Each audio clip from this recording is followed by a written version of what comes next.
आज हम बात करने वाले हैं focus on what matters by Darius Foroux book के बारे में। हर सुबह सूरज की पहली किरण के साथ जब हम उठते हैं तो हमारे दिमाग में बहुत सारी चीज़ें घूम रही होती हैं।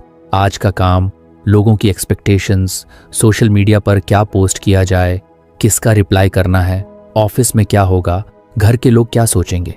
ये सब मिलकर एक ऐसा मेंटल प्रेशर बना देते हैं जो हमारे पूरे दिन का मूड बिगाड़ सकता है।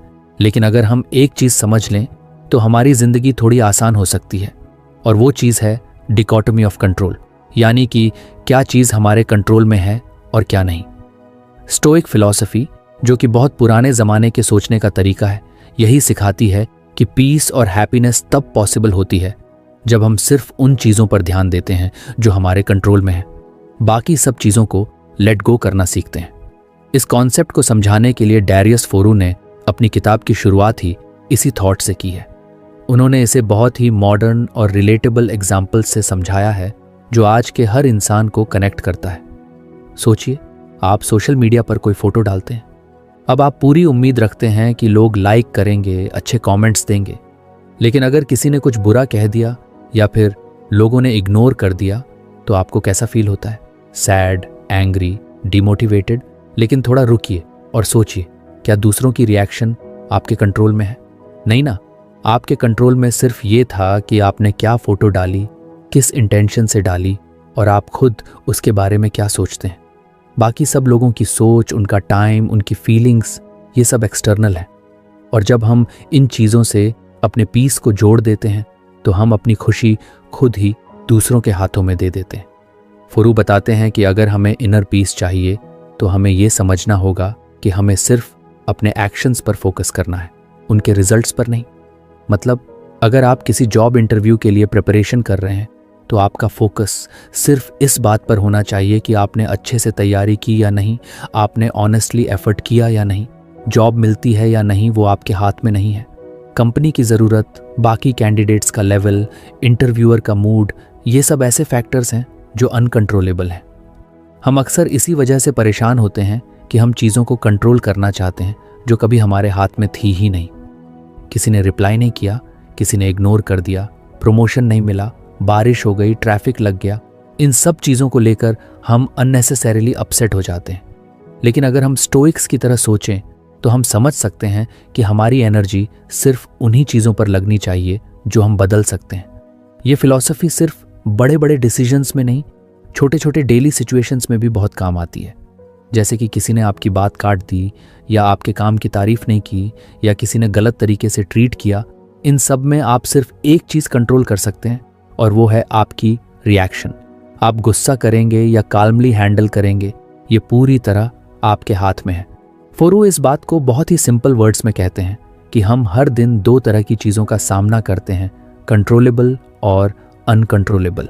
और अगर हम ये हैबिट बना लें कि हम हर सिचुएशन में सबसे पहले ये पहचानें कि ये किस कैटेगरी की चीज़ है, तो हमारा रिएक्शन और माइंडसेट दोनों काफ़ी बेहतर हो सकते हैं। अगर कोई चीज़ अनकंट्रोलेबल है तो उस पर एनर्जी वेस्ट करने का मतलब है कि हम खुद को अननेसेसरी स्ट्रेस दे रहे हैं। सोचिए, अगर आप किसी इवेंट में जा रहे हैं और रास्ते में बारिश शुरू हो गई। अब आप अपसेट हो सकते हैं, कंप्लेन कर सकते हैं, या फिर आप काल्मली अम्ब्रेला निकाल सकते हैं और एंजॉय कर सकते हैं। ये सिंपल एग्जाम्पल दिखाता है कि कैसे हमारा पर्सपेक्टिव हमारा एक्सपीरियंस डिसाइड करता है। फोरो का मानना है कि माइंडसेट ही वो लेंस है जिससे हम दुनिया को देखते हैं, और डिकोटमी ऑफ कंट्रोल हमें एक क्लियर लेंस देता है। कभी कभी हम सोचते हैं कि दूसरों को बदलना पॉसिबल है, लेकिन सच्चाई ये है कि किसी को बदलना आपके कंट्रोल में नहीं है। आप सिर्फ अपनी बाउंड्रीज बना सकते हैं, अपनी एक्सपेक्टेशंस क्लियर रख सकते हैं, और खुद को उस तरह से बिहेव करने के लिए ट्रेन कर सकते हैं जैसे आप चाहते हैं कि दूसरों से आपको रिस्पेक्ट मिले। जब आप खुद को बदलते हैं तो इनडायरेक्टली सिचुएशंस भी आपके फेवर में आने लगती हैं।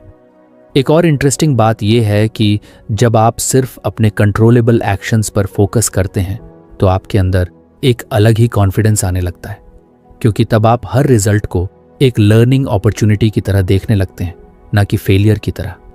फोरो बताते हैं कि जब उन्होंने ये कॉन्सेप्ट समझा तब उन्हें एहसास हुआ कि बेहद सी चीज़ों से डरना बेकार था, जैसे कि रिजेक्शन, क्रिटिसिज्म या अनसर्टेनिटी, क्योंकि वो सब उनके कंट्रोल में थी ही नहीं, तो डरने का कोई मतलब नहीं था। करियर अनसर्टेनिटी आजकल हर किसी को फेस करनी पड़ती है। कोई जॉब चला जाता है, कोई सैलरी से खुश नहीं है, किसी को अपने काम में पर्पस नहीं मिल रहा। लेकिन अगर हम इस अनसर्टेनिटी को इस नज़र से देखें कि ये हमारे कंट्रोल से बाहर है, तो हम उसे एक्सेप्ट करना सीख सकते हैं और फिर अपने एफर्ट को उस डायरेक्शन में लगाना शुरू कर सकते हैं जो हमारे कंट्रोल में हो, जैसे न्यू स्किल्स सीखना, नेटवर्किंग करना, प्रोजेक्ट्स में खुद को प्रूव करना। इसी तरह से सोशल मीडिया का प्रेशर, किसी और की जिंदगी देखकर खुद को कम समझना। अगर आपको हमारी फ्री समरी अच्छी लगती है तो आप हमारे चैनल को सब्सक्राइब कर सकते हैं, हमारी मेंबरशिप खरीद सकते हैं या हमें यूपीआई के थ्रू सपोर्ट कर सकते हैं। अब समरी पर वापस चलते हैं। दूसरों की अचीवमेंट्स देखकर इनसिक्योर फील करना, ये सब तब तक होता है जब तक हम ये नहीं समझते कि वो सब हमारे कंट्रोल में नहीं है। हम बस अपनी लाइफ ऑनेस्टली जी सकते हैं। और जब हम खुद के एक्शंस, हैबिट्स और थॉट्स पर फोकस करते हैं तो कंपैरिजन खुद ही फेड हो जाता है। फोरू कहते हैं कि जब आप समझ जाते हैं कि पीस तब पॉसिबल है जब आप कंट्रोल छोड़ना सीखते हैं, तब आपकी जिंदगी एक अलग ही डायरेक्शन में चलने लगती है। आप ज्यादा रिलैक्स्ड, फोकस्ड और प्रेजेंट हो जाते हैं, क्योंकि अब आप हर मोमेंट को एक्सेप्टेंस के साथ जीते हैं, ना कि रेजिस्टेंस के साथ। ये कॉन्सेप्ट हमें सिखाता है कि स्ट्रेस को हैंडल करने का सबसे आसान तरीका है डिटैच फ्रॉम आउटकम और अटैच टू प्रोसेस। जब हम प्रोसेस पर ध्यान देते हैं तो हम ग्रो करते हैं, सीखते हैं और मैच्योर होते हैं, और यही रियल सक्सेस है। हर दिन जब आप किसी सिचुएशन का सामना करें तो बस एक सिंपल सवाल खुद से पूछिए, क्या ये मेरे कंट्रोल में है? अगर हाँ तो एक्शन लीजिए, अगर नहीं तो लेट इट गो। धीरे धीरे ये प्रैक्टिस आपकी आदत बन जाएगी और आपकी लाइफ में क्लैरिटी और काल्मनेस आ जाएगी। इस तरह स्टोइक फिलॉसफी और डैरियस फोरो की सिंपल येट पावरफुल एक्सप्लेनेशन हमें एक ऐसा माइंडसेट देती है जो आज के तेज और कंफ्यूज्ड वर्ल्ड में बहुत ज़रूरी है। पीस जो हम बाहर ढूंढते हैं वो अंदर से आती है, और उसका रास्ता यही है कंट्रोल को समझना और उसे सही तरीके से अप्लाई करना। अगर आप ये फिलॉसफी अपनाते हैं तो शायद प्रॉब्लम्स खत्म नहीं होंगी, लेकिन उनका असर ज़रूर कम हो जाएगा। और यही तो हम सब चाहते हैं, एक पीसफुल, क्लियर और फुलफिलिंग लाइफ। जब हम जिंदगी के बारे में गहराई से सोचते हैं तो हमें एहसास होता है कि बहुत सारी परेशानियां हमारे बाहर नहीं, हमारे अंदर से आती हैं। हम खुद को लेकर बहुत कुछ सोचते हैं, बार बार सोचते हैं, डरते हैं, खुद को प्रूव करने की कोशिश करते हैं, लोगों से वैलिडेशन मांगते हैं और फिर भी खुद से कभी खुश नहीं हो पाते। इन्हीं इमोशंस और थॉट्स को समझने का एक तरीका है स्लो डाउन करना, बैठकर अपने मन से बात करना, यानी एक तरह का सेल्फ मेडिटेशन। और यही काम करती हैं वो चिट्ठियाँ, हर एक लेटर जैसे एक छोटा सा मेडिटेशन हो। इस किताब में हर लेटर 2 से 4 पेज की होती है, लेकिन उसके अंदर जो बात कही जाती है वो सीधे दिल और दिमाग तक पहुंचती है। हर लेटर किसी एक खास थीम पर बेस्ड होती है, जैसे fear, overthinking, comparison, chasing validation या फिर लेटिंग गो। और क्योंकि ये छोटी छोटी रिफ्लेक्शंस होती हैं, इसलिए इन्हें पढ़ना आसान होता है और बार बार पढ़ने का मन करता है। ऐसा लगता है जैसे कोई अपना दोस्त हमें समझा रहा हो, या शायद हम खुद अपने दिल की बातों को कागज पर पढ़ रहे हों। हर लेटर एक सवाल उठाती है और फिर धीरे धीरे उस सवाल का जवाब ढूंढती है, लेकिन वो जवाब हमें खुद के अंदर ही मिलता है। जैसे कि एक लेटर में फियर की बात होती है। हम सभी किसी ना किसी डर से जूझ रहे होते हैं, कभी फेलियर का डर, कभी रिजेक्शन का, कभी अकेले रह जाने का। लेकिन इस लेटर में बताया गया है कि डर को अवॉइड करने से ज़्यादा इम्पॉर्टेंट है उसको समझना और उसका सामना करना। ये डर हमें कुछ सिखाने आया है, ना कि हमें रोकने। जब हम डर के साथ बैठते हैं, उसे पूछते हैं कि तू मुझे क्या दिखाना चाहता है, तो हमें क्लैरिटी मिलने लगती है। फिर एक दूसरी लेटर में ओवर थिंकिंग की बात होती है। ये बहुत रिलेटेबल है, क्योंकि हम सब किसी ना किसी बात को बार बार सोचते हैं। किसी ने कुछ कह दिया, कोई सिचुएशन वैसी नहीं रही जैसी हमने सोची थी, या फिर हम फ्यूचर को लेकर एंग्शियस हो जाते हैं। ये लेटर हमें सिखाती है कि सोचते रहना सॉल्यूशन नहीं लाता, बल्कि और कन्फ्यूजन क्रिएट करता है। जब हम ओवर थिंकिंग में फंस जाते हैं तो हम प्रेजेंट मोमेंट से डिस्कनेक्ट हो जाते हैं। ये लेटर हमें ग्राउंडेड होने का तरीका सिखाती है। ब्रीथ करो, पॉज करो और ट्रस्ट करो कि जो होना है वो होगा। हर चीज़ को बार बार एनालाइज करने की ज़रूरत नहीं होती। एक और पावरफुल लेटर होती है वैलिडेशन के बारे में। हम सब किसी ना किसी तरह से लोगों से अप्रूवल चाहते हैं, चाहे वो सोशल मीडिया पर लाइक्स हों या रियल लाइफ में तारीफें। हम अपनी वर्थ को दूसरों के रिएक्शन से मेजर करने लगते हैं। लेकिन ये लेटर एक जेंटल रिमाइंडर देती है कि हमारी वैल्यू पहले से है, हमें उसे साबित करने की ज़रूरत नहीं है। जब हम दूसरों की नज़रों में परफेक्ट बनने की कोशिश करते हैं तो हम खुद से दूर हो जाते हैं। लेकिन जब हम खुद से जुड़ते हैं तो वैलिडेशन की ज़रूरत धीरे धीरे कम होने लगती है। ये लेटर पढ़कर ऐसा लगता है जैसे किसी ने हमारे दिल की बात कह दी हो। इन लेटर्स की सबसे खूबसूरत बात यह है कि ये बहुत सिंपल भाषा में लिखी गई है। ऐसा नहीं लगता कि कोई बहुत हैवी फिलॉसफी पढ़ रहे हैं, बल्कि ऐसा लगता है जैसे एक दोस्त ने हमें एक ऑनेस्ट चिट्ठी लिखी है जो हमें सच के थोड़े करीब ले जा रही है। हर लाइन में एक ऑनेस्टी होती है, एक सॉफ्टनेस होती है, और शायद इसीलिए ये लेटर्स इतनी कनेक्ट करती हैं। हर लेटर के बाद मन करता है कि थोड़ा रुकें, सोचें और उस थॉट को अपने अंदर अब्जॉर्ब करें। ये लेटर्स कोई क्विक फिक्स या मोटिवेशन स्पीच नहीं है। ये धीरे धीरे असर करती हैं, जैसे हल्की बारिश ज़मीन को गहराई तक भिगो देती है।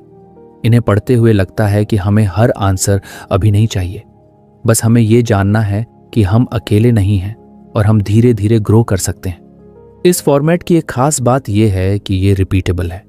आप आज कोई लेटर पढ़ें, फिर एक हफ्ते बाद दोबारा उसी लेटर को पढ़ें तो उसका मीनिंग और भी गहरा लगता है, क्योंकि हर बार हम किसी न्यू थॉट या फीलिंग के साथ उस लेटर को देखते हैं। जैसे कि मेडिटेशन में हम रोज वही ब्रेथ ऑब्जर्व करते हैं, लेकिन हर दिन उसका एक्सपीरियंस अलग होता है, वैसे ही ये लेटर्स भी हर बार नए मीनिंग ले आती हैं। इन चिट्ठियों को पढ़ना एक तरह से खुद के साथ कॉन्वर्सेशन करने जैसा है। जब हम किसी लेटर को पढ़ते हैं तो वो हमारे अंदर कुछ अनलॉक करती है, कभी पुरानी यादें, कभी कोई बेरिड फीलिंग, कभी कोई क्लैरिटी, और उस मोमेंट में हम थोड़ा सा खुद को बेटर समझ पाते हैं। और शायद यही सबसे बड़ा गिफ्ट है खुद से जुड़ने की एबिलिटी। कुछ लेटर्स थोड़ी रॉ होती हैं, जैसे ग्रीफ या लोनलीनेस पर लिखी गई, लेकिन ये दर्द भी बेहद ऑथेंटिक तरीके से शेयर किया गया है। ऐसा नहीं लगता कि हमें बस स्ट्रांग बनो या पॉजिटिव सोचो कहा जा रहा है, बल्कि ये लेटर्स हमें अलाउ करती हैं कि हम अपने इमोशंस को एक्सेप्ट करें, उनके साथ बैठें और धीरे धीरे हीलिंग की तरफ बढ़ें। इन लेटर्स को किसी भी ऑर्डर में पढ़ा जा सकता है। कोई रूल नहीं है कि किसे पहले पढ़ना है। जिस दिन जैसा फील हो रहा है वैसी लेटर उठा लो। ये फ्रीडम भी बहुत सूदिंग लगती है, क्योंकि ये हमें याद दिलाती है कि हीलिंग और ग्रोथ लीनियर नहीं होते। कभी कभी हमें पीछे जाना पड़ता है ताकि आगे बढ़ने की स्ट्रेंथ मिले। हर लेटर एक जेंटल पॉज है। ये हमें तेज दुनिया की भाग दौड़ से थोड़ा ब्रेक देती है। ये सिखाती हैं कि हर आंसर जल्दबाजी में नहीं मिलता। कभी कभी बस बैठकर सुनना होता है अपने मन की आवाज़ को, अपने दिल की विस्पर्स को। और इन लेटर्स में वो शांत आवाज़ मिलती है जो कहती है, it's okay, you are doing fine, just breathe. इस किताब की सबसे बड़ी खूबी यही है कि ये आपको बेहतर बनने की ज़रूरत नहीं बताती, बल्कि ये आपको याद दिलाती है कि आप जैसे हो वैसे ही बहुत इनफ हो। इसमें कोई परफॉर्मेंस नहीं है, कोई जजमेंट नहीं है, सिर्फ एक्सेप्टेंस है। और शायद आज की दुनिया में ये सबसे ज़्यादा ज़रूरी है। हर लेटर एक गिफ्ट है, माइंड के लिए, हार्ट के लिए और सोल के लिए। और जब आप इसे पढ़ते हैं तो ये एक्सपीरियंस सिर्फ एक किताब पढ़ने का नहीं होता, बल्कि एक जर्नी का होता है। ऐसी जर्नी जो बाहर की नहीं, अंदर की होती है। और यही जर्नी सबसे खूबसूरत होती है। अगर आप कभी कंफ्यूज्ड महसूस कर रहे हों, लो फील कर रहे हों, या बस खुद के साथ थोड़ा वक्त बिताना चाहते हो, तो इन लेटर्स की तरफ लौट आइए। ये आपको धीरे धीरे उस वर्जन की ओर ले जाएंगी जो आप हमेशा से थे, बस भूल गए थे। और हर बार आपको याद दिलाएंगी कि क्लैरिटी, पीस और सेल्फ लव बाहर नहीं, आपके ही अंदर है। आज की दुनिया में हम सबको एक चीज़ लगातार खींच रही है, डिस्ट्रैक्शन। हर तरफ से नोटिफिकेशंस आ रही हैं, हर पल कुछ ना कुछ नया दिख रहा है, और हमारा माइंड एक जगह टिक ही नहीं पाता। हम कुछ करने बैठते हैं और कुछ ही मिनट में फ़ोन उठाते हैं, स्क्रॉल करते हैं, फिर भूल जाते हैं कि असल में करना क्या था। यही है वो डिजिटल नॉइज़ जिसके बारे में डेरियस फोरू बात करते हैं। उनके मुताबिक ये नॉइज़ बस आवाज़ नहीं है, ये हमारी क्लैरिटी, फोकस और अल्टीमेटली हमारी ज़िंदगी को क्वाइटली खा रही है। फोरू कहते हैं कि हमारी अटेंशन सबसे कीमती चीज़ है। ये कोई ओवर स्टेटमेंट नहीं है, क्योंकि जो भी हम अचीव करते हैं वो हमारी अटेंशन के यूज़ पर ही डिपेंड करता है। चाहे वो लर्निंग हो, रिलेशनशिप्स हो, करियर गोल्स हो या सेल्फ ग्रोथ, हर चीज़ के लिए सबसे पहले हमें अपना ध्यान देना होता है। लेकिन जब ध्यान ही बंटा हुआ हो, जब हर 2 मिनट में हम किसी दूसरे टैब पर चले जाते हैं, जब हर बीप पर हमारा माइंड वॉन्डर कर जाता है, तो हम किसी भी चीज़ में गहराई से कनेक्ट नहीं हो पाते। सोचो, जब हम किसी दोस्त से बात कर रहे होते हैं और बीच में फ़ोन चेक करते हैं, तो ना हम उस दोस्त को पूरी तरह सुन पा रहे होते हैं और ना ही उस कनेक्शन को ट्रूली महसूस कर पाते हैं। वैसे ही जब हम कोई किताब पढ़ रहे होते हैं या कोई काम कर रहे होते हैं और माइंड बार बार किसी दूसरे थॉट या अलर्ट की तरफ भाग रहा होता है, तो वो मोमेंट धीरे धीरे खो जाता है। ये डिस्ट्रैक्शन सिर्फ टाइम नहीं खाता, ये हमारे अंदर की शांति, क्रिएटिविटी और सेटिस्फैक्शन को भी साइलेंटली खत्म कर रहा होता है। फोरू इस बात पर जोर देते हैं कि हमें अपनी अटेंशन को प्रोटेक्ट करना आना चाहिए। जैसे हम पैसे बचाते हैं, वैल्यूएबल्स को लॉक में रखते हैं, वैसे ही हमें अपने ध्यान को भी कॉन्शियसली गार्ड करना चाहिए। वो कहते हैं कि आज की दुनिया में अटेंशन ही असली करेंसी है और हर प्लेटफॉर्म, हर ब्रांड इसी के पीछे पड़ा है। इंस्टाग्राम, यूट्यूब, ट्विटर, ये सब हमारी अटेंशन के लिए compete कर रहे हैं और हम बिना सोचे समझे वो अटेंशन बांटते जा रहे हैं। एक रील यहाँ, एक ट्वीट वहाँ, एक आर्टिकल बीच में। धीरे धीरे हमारा माइंड शैलो हो जाता है। हम सब कुछ जानने की कोशिश करते हैं, लेकिन कुछ भी गहराई से नहीं समझ पाते। इस डिजिटल डिस्ट्रैक्शन की कॉस्ट बहुत सटल होती है, इसलिए हम उसे तुरंत महसूस नहीं करते। लेकिन जब दिन खत्म होता है और हम सोचते हैं कि हमने क्या किया, तो लगता है कि कुछ भी पूरा नहीं हुआ। और यही सबसे बड़ा नुकसान है, half done work, scattered thoughts और परपेचुअल डिससैटिस्फैक्शन। फोरू कहते हैं कि इस साइकिल को तोड़ने का पहला स्टेप है अवेयरनेस। हमें ये समझना होगा कि क्या डिस्ट्रैक्ट कर रहा है और क्यों। एक पावरफुल पॉइंट जो वो बताते हैं वो है, डिस्ट्रैक्शन की जड़ बोर्डम नहीं बल्कि डिस्कम्फर्ट है। हम अनकंफर्टेबल इमोशन से बचने के लिए डिस्ट्रैक्शन की तरफ भागते हैं। जब कोई टास्क बोरिंग लगने लगता है, या जब हम एंग्शियस फील करते हैं, या जब कोई कॉन्वर्सेशन हमें इमोशनली चैलेंज करती है, हम फ़ोन उठा लेते हैं, फीड स्क्रॉल करने लगते हैं। वो टेम्पररी एस्केप हमें अच्छा फील कराता है, लेकिन लॉन्ग टर्म में वो हमारी कैपेसिटी को कमज़ोर करता है। फोरू सजेस्ट करते हैं कि हमें अपने दिन को ऐसा डिज़ाइन करना चाहिए जहां हमारी अटेंशन सेफ रहे। इसका मतलब है कि हमें इंटेंशनल बनना पड़ेगा। क्या देखना है, कब देखना है और कितना देखना है, ये डिसाइड करना होगा। हर बार फ़ोन पर हाथ जाने से पहले खुद से पूछो, क्या ये ज़रूरी है? क्या ये मेरे गोल को सपोर्ट करता है? क्या ये मुझे क्लियर करता है या और कंफ्यूज करता है? वो मॉर्निंग रूटीन्स के बारे में भी बात करते हैं, कैसे दिन की शुरुआत का तरीका पूरे दिन की टोन सेट करता है। अगर हम उठते ही फ़ोन देखने लगते हैं, नोटिफिकेशंस चेक करते हैं, तो हमारा माइंड रिएक्टिव मोड में चला जाता है। हम अपने दिन को कंट्रोल नहीं कर रहे होते, बल्कि दिन हमें कंट्रोल कर रहा होता है। लेकिन अगर हम सुबह का पहला घंटा इंटेंशनल चीज़ों में लगाए, जैसे journaling, reading, silence, deep work, तो हमारी अटेंशन धीरे धीरे ट्रेन होने लगती है। इस अटेंशन को प्रोटेक्ट करने के लिए फोरू कुछ प्रैक्टिकल स्ट्रैटेजीज भी बताते हैं, जैसे टाइम ब्लॉक्स का यूज़ करना, डिस्ट्रैक्शन फ्री जोन्स क्रिएट करना, डिजिटल डिटॉक्स लेना और सबसे ज़रूरी, बोर्डम को टॉलरेट करना सीखना। जब हम बिना डिस्ट्रैक्शन के बैठे रहते हैं तो शुरू में अनकंफर्टेबल लगता है, लेकिन फिर धीरे धीरे वही बोर्डम आइडियाज़ में बदलने लगता है, क्लैरिटी में बदलने लगता है। हमारे बेस्ट थॉट्स तब आते हैं जब हम बस सोच रहे होते हैं ना कि किसी फीड में डूबे होते हैं। एक और इंटरेस्टिंग बात जो वो बताते हैं वो है डीप वर्क और शैलो वर्क का फ़र्क। बहुत बार हम पूरे दिन बिजी रहते हैं लेकिन कुछ मीनिंगफुल नहीं करते। हम ईमेल्स रिप्लाई कर रहे होते हैं, मैसेजेस भेज रहे होते हैं, टैब्स स्विच कर रहे होते हैं, लेकिन कुछ भी डीप नहीं होता। डीप वर्क वहीं पॉसिबल है जहां डिस्ट्रैक्शन ना हो, जहां हमारा दिमाग फ्लो में जा सके, और उस जोन में पहुंचने के लिए अटेंशन को डिसिप्लिन करना पड़ता है। डिस्ट्रैक्शन की वजह से हमारी क्रिएटिविटी भी सफ़र करती है। हम सोचते हैं कि स्क्रॉलिंग से हमें इंस्पिरेशन मिलेगा, लेकिन होता उल्टा है। माइंड ओवरवेल्म्ड हो जाता है, कंपैरिजन शुरू हो जाती है और खुद पर डाउट होने लगता है।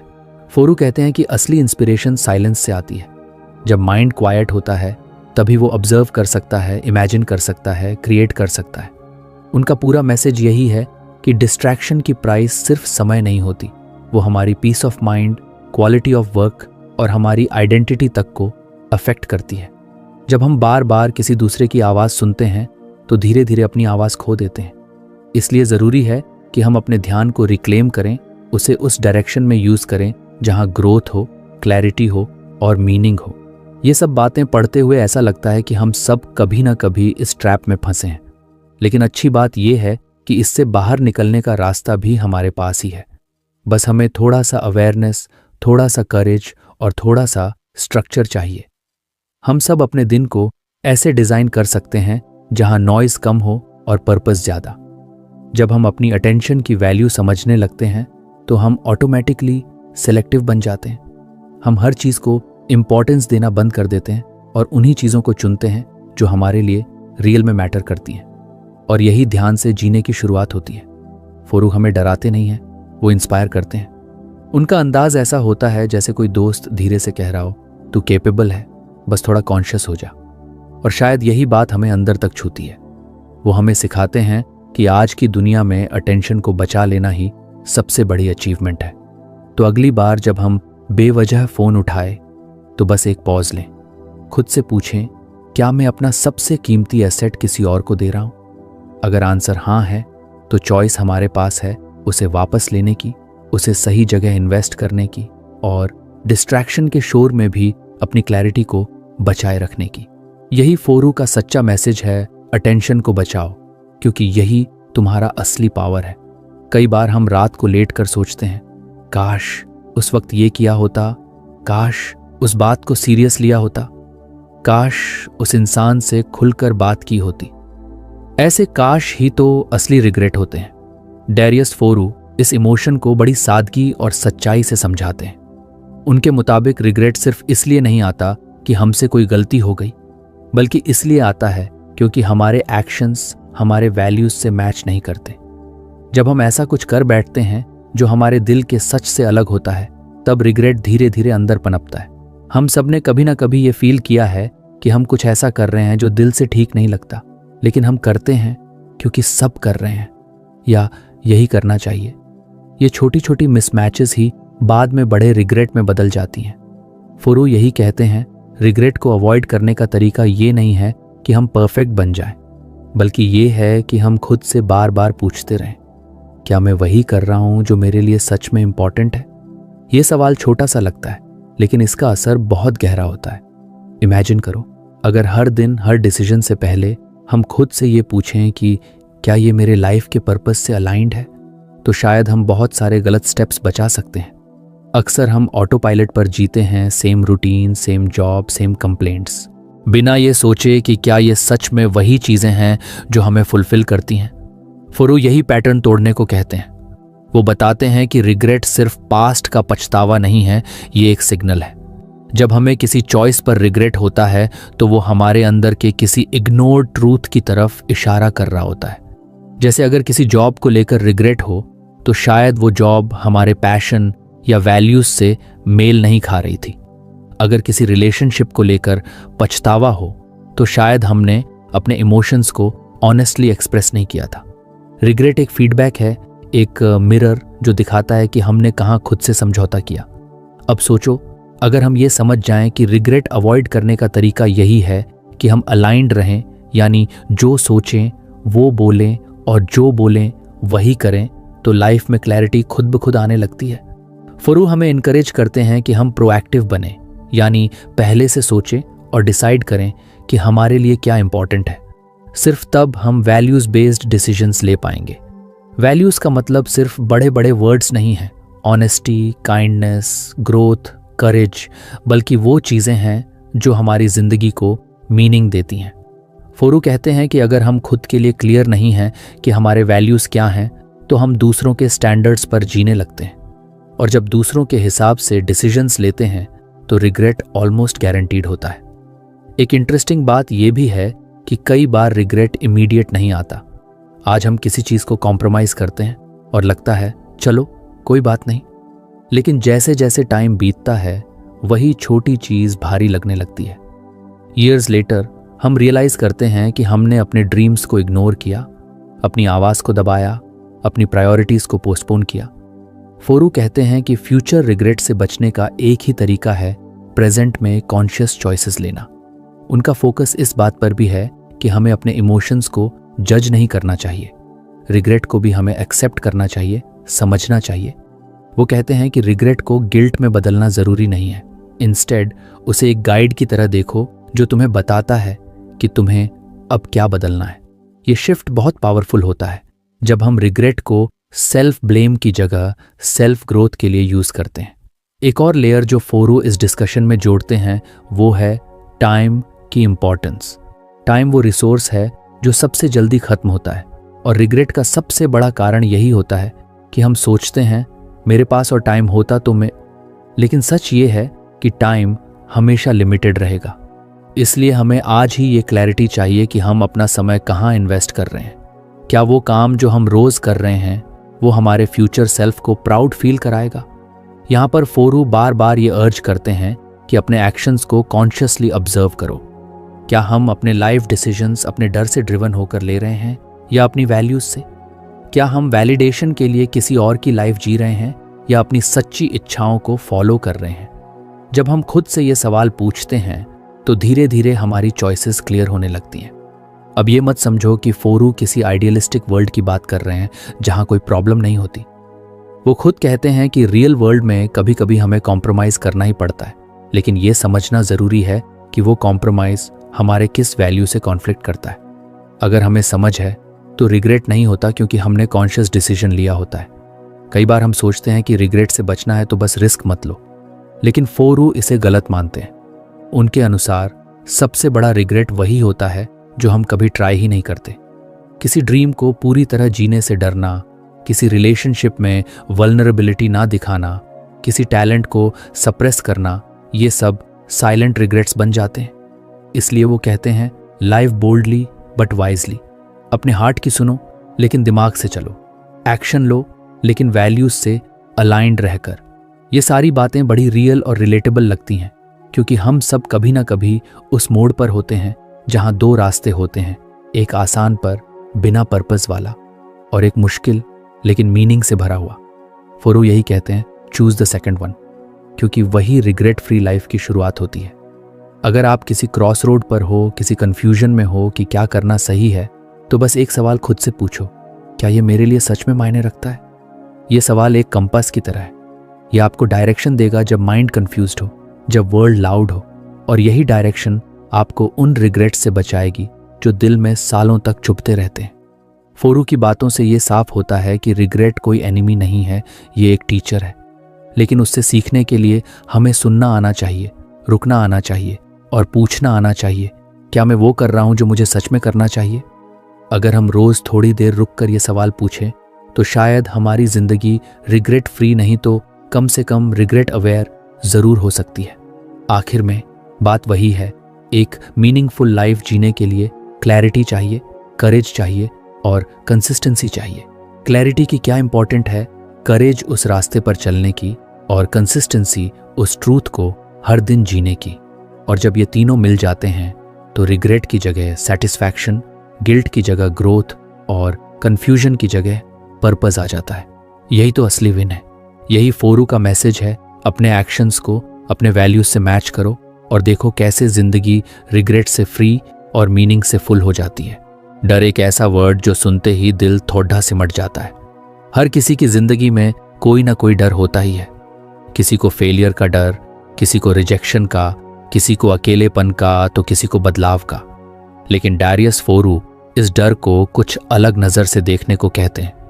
उनके अनुसार डर हमारा दुश्मन नहीं है, बल्कि एक गाइड है, एक सिग्नल जो बताता है कि कहाँ हमें करेज की जरूरत है। स्टोइक फिलॉसफी भी यही सिखाती है कि डर को खत्म करने की कोशिश मत करो, बल्कि उसे समझो, ऑब्जर्व करो और यूज करो। जब भी हम कोई नया कदम लेने की सोचते हैं तो सबसे पहले जो सामने आता है वो डर ही होता है। नया काम शुरू करना हो, किसी से दिल की बात कहना हो, कोई बोल्ड डिसीजन लेना हो, हर जगह डर आड़े आता है। फोरू मानते हैं कि इस डर से भागने की बजाय हमें खुद से ये पूछना चाहिए, इस डर के पीछे क्या अपॉर्चुनिटी छुपी है? क्योंकि डर वहीं आता है जहां कुछ मीनिंगफुल होता है, जहां कुछ बड़ा हो सकता है, जहां ग्रोथ की पोटेंशियल होती है। सोचो, अगर किसी इंसान को स्टेज पर बोलने में डर लगता है तो शायद वहीं उसकी ग्रोथ है, क्योंकि वहां उसका सेल्फ एक्सप्रेशन है।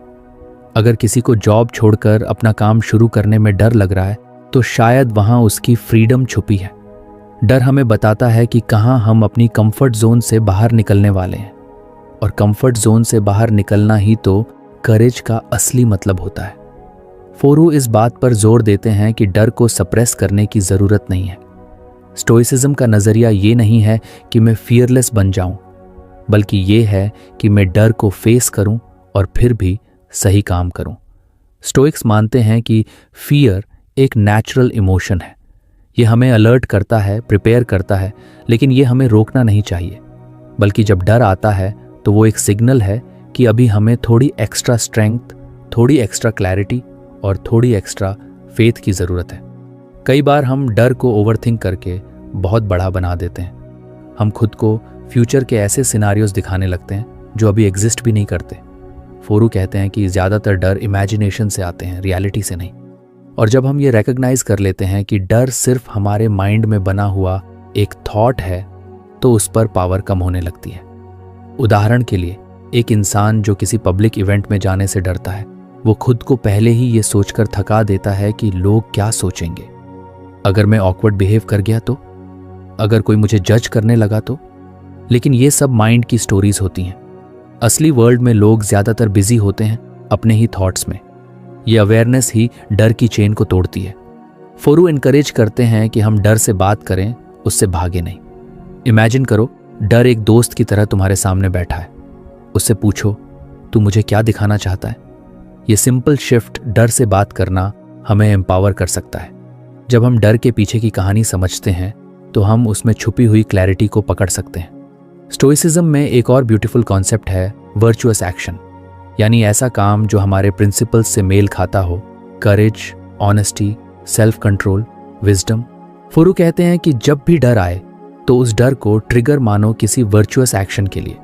अगर आपको सच बोलने में डर लग रहा है तो शायद वही सच बोलना आपके लिए सही एक्शन है। अगर आप किसी अनफेयर सिचुएशन को चैलेंज करने से डर रहे हो तो वही करेज आपको एक बेटर इंसान बनाएगा। डर को जीतने की सबसे आसान और सच्ची टेक्निक यही है, एक्शन लेना। Fear paralyses but action frees. ये फोरू की फिलॉसफी का कोर है।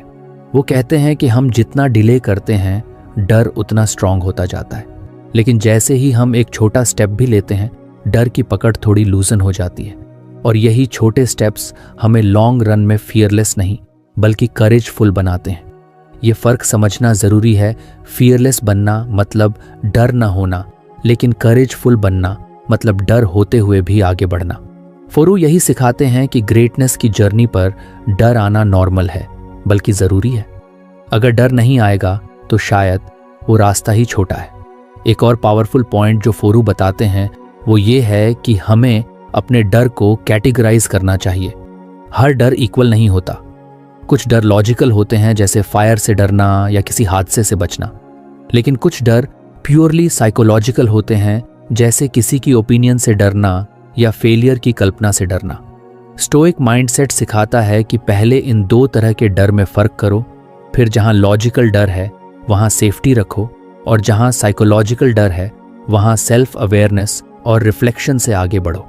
डर हमें स्लो कर सकता है, लेकिन अगर हम उसे अंडरस्टैंड करें तो वही डर हमें सही डायरेक्शन में पुश भी कर सकता है। फोरू ये भी सजेस्ट करते हैं कि आप डर का एक जर्नल रखो। जब भी कोई डर सताए, उसे लिखो, क्या डर है, क्यों है, और उससे जुड़ी रियलिटी क्या है। ये प्रोसेस क्लैरिटी देता है और कई बार डर की इंटेंसिटी को आधा कर देता है। एक और आइडिया जो बहुत ब्यूटीफुल है वो ये कि डर की वजह से रिग्रेट मत पालो। सोचो, अगर आप किसी काम को सिर्फ इसलिए ना करें क्योंकि डर लग रहा है और बाद में आपको उस डिसीजन पर रिग्रेट हो जाए, तो वो डर कितना महंगा साबित हुआ। फोरू कहते हैं कि शॉर्ट टर्म फियर से ज़्यादा डेंजरस है लॉन्ग टर्म रिग्रेट। इसलिए टेम्परेरी डिस्कम्फर्ट से मत डरो, वो आपको हमेशा के लिए स्ट्रॉन्गर बना सकता है। तो फ्रेंड्स, ये थी हमारी आज की बुक समरी। आपको कैसी लगी कमेंट करके ज़रूर बताएं, और धन्यवाद आपका समरी एंड तक सुनने के लिए।